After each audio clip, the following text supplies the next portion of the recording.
श्री गणेशाय नमः। श्री गोपीजनवल्लभाय नमः। श्रीमद्भागवत महापुराण तृतीय स्कंद अथ दसमोऽध्यायः। 10 प्रकार की सृष्टि का वर्णन। विदुर जी ने कहा, मुनिवर, भगवान नारायण के अंतर्धान हो जाने पर संपूर्ण लोकों के पितामह ब्रह्मा जी ने अपने देह और मन से कितने प्रकार की सृष्टि उत्पन्न की। भगवान, इनके सिवा मैंने आपसे और जो बातें पूछी हैं उन सबका भी क्रमशः वर्णन कीजिए और मेरे सब संशयों को दूर कीजिए, क्योंकि आप सभी बहुज्ञों में श्रेष्ठ हैं। सूत जी कहते हैं, शौनक जी, विदुर जी के इस प्रकार पूछने पर मुनिवर मैत्रेय जी बड़े प्रसन्न हुए और अपने हृदय में स्थित उन प्रश्नों का इस प्रकार उत्तर देने लगे। श्री मैत्रेय जी ने कहा, अजन्मा भगवान श्री हरि ने जैसा कहा था, ब्रह्मा जी ने भी उसी प्रकार चित्त को अपने आत्मा श्री नारायण में लगाकर 100 दिव्य वर्षों तक तप किया।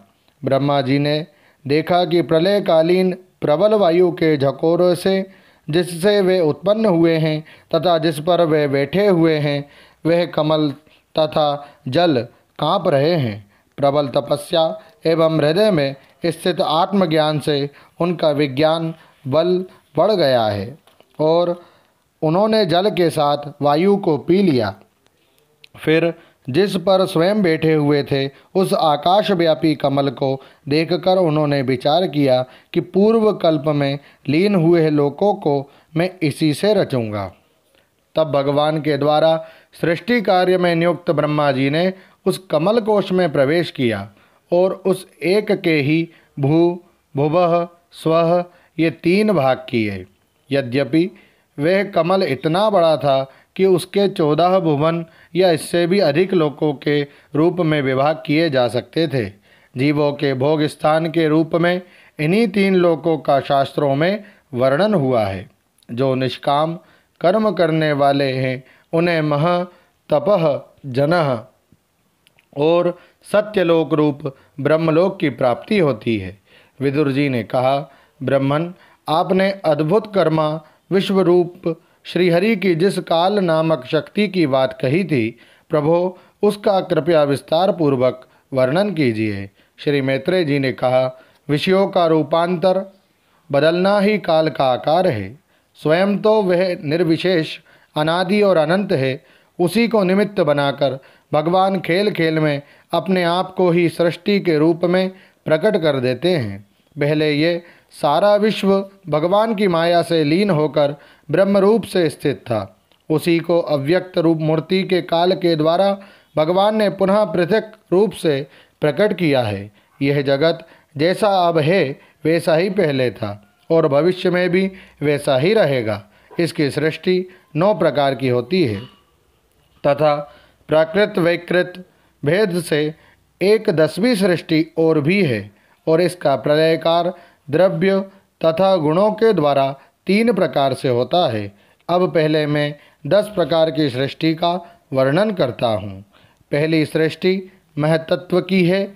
भगवान की प्रेरणा से सत्वादि गुणों में विषमता होना ही इसका स्वरूप है।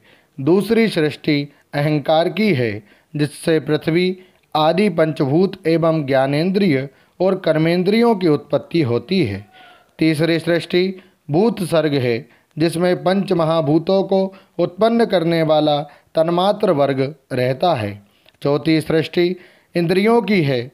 यह ज्ञान और क्रिया शक्ति से संपन्न होती है। 5वीं सृष्टि सात्विक अहंकार से उत्पन्न हुए इंद्रिय अधिष्ठाता देवताओं की है।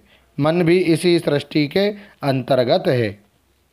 6ठी सृष्टि अविद्या की है, जिसमें तमिस्र, अंधतामिस्र, तम, मोह और महामोह ये 5 गांठें हैं। यह जीवों की बुद्धि का आवरण और विक्षेप करने वाली हैं। ये 6 प्राकृत सृष्टियाँ हैं। अब वैकृत सृष्टियों का भी विवरण सुनो। और जो भगवान अपना चिंतन करने वालों के समस्त दुखों को हर लेते हैं, ये सारी लीला उन्हीं श्री हरि की है। वे ही ब्रह्मा के रूप में रजोगुण को स्वीकार करके जगत की रचना करते हैं। 6 प्रकार की प्राकृत सृष्टियों के बाद 7वीं प्रधान वैकृत सृष्टि इन 6 प्रकार की स्थावर वृक्षों की होती है। वनस्पति जो बिना मोड़ आए ही फलते हैं, जैसे गुलर, बड़, पीपल आदि। औषधि जो फलों के एक पक जाने पर नष्ट हो जाते हैं, जैसे धान, गेहूँ, चना आदि। लता जो किसी का आश्रय लेकर बढ़ते हैं, जैसे ब्राह्मी, गिलोय आदि। त्वक्सार जिनकी छाल बहुत कठोर होती है, जैसे बांस आदि।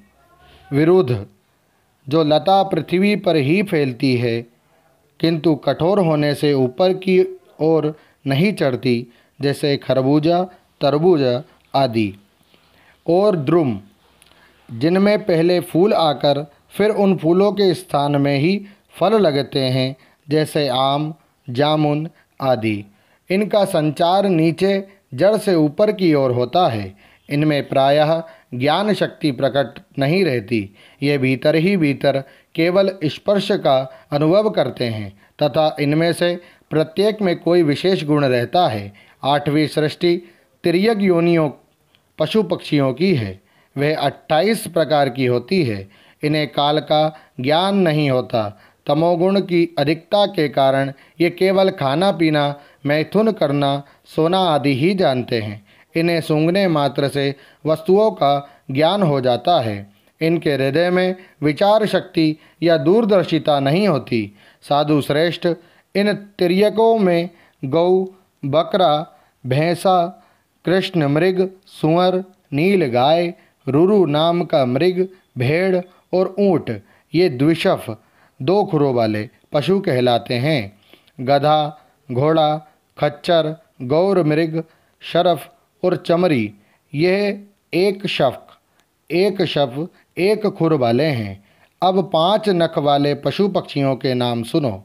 कुत्ता, गीदड़, भेड़िया, बाघ, बिलाव, खरगोश, शाही, सिंह, बंदर, हाथी, कछुआ, गोह और मगर आदि पशु हैं। कंक, बगुला, गिद्ध, बटेर, बाज, भास, भल्लूक, मोर, हंस, सारस, चकवा, कौवा और उल्लू आदि उड़ने वाले जीव पक्षी कहलाते हैं। विदुर जी, 9वीं सृष्टि मनुष्यों की है। यह एक ही प्रकार की है। इसके आहार का प्रवाह ऊपर मुंह से नीचे की ओर होता है। मनुष्य रजोगुण प्रधान, कर्मपरायण और दुख रूप विषयों में ही सुख मानने वाले होते हैं। स्थावर, पशु पक्षी और मनुष्य, ये तीनों प्रकार की सृष्टियाँ तथा आगे कहा जाने वाला देव सर्ग वैकृत सृष्टि है तथा जो महतत्वादि रूप वैकारिक देव सर्ग है, उसकी गणना पहले प्राकृत सृष्टि में की जा चुकी है। इनके अतिरिक्त सनत कुमार आदि ऋषियों का जो कौमार सर्ग है, वह प्राकृत वैकृत दोनों प्रकार का है। देवता, पितर, असुर, गंधर्व, अप्सरा, यक्ष, राक्षस, सिद्ध, चारण, विद्याधर, भूत, प्रेत, पिशाच और किन्नर, किमपुरुष, अश्वमुख आदि भेद से देव सृष्टि 8 प्रकार की है। विदुर जी, इस प्रकार जगतकर्ता श्री ब्रह्मा जी की रची हुई ये 10 प्रकार की सृष्टि मैंने तुमसे कही। अब आगे मैं वंश और मनवंतर आदि का वर्णन करूँगा। इस प्रकार सृष्टि करने वाले सत्य संकल्प भगवान श्री हरि ही ब्रह्मा के रूप से प्रत्येक कल्प के आदि में रजोगुण से व्याप्त होकर स्वयं ही जगत के रूप में अपनी ही रचना करते हैं। ओम नमो भगवते वासुदेवाय। श्रीमद्भागवते महापुराणे पारमहंसायां संहितायां तृतीय स्कंधे 10मोऽध्यायः। श्रीराधाकृष्णार्पणमस्तु। हरे नमः, हरे नमः, हरे नमः। जय श्री कृष्ण।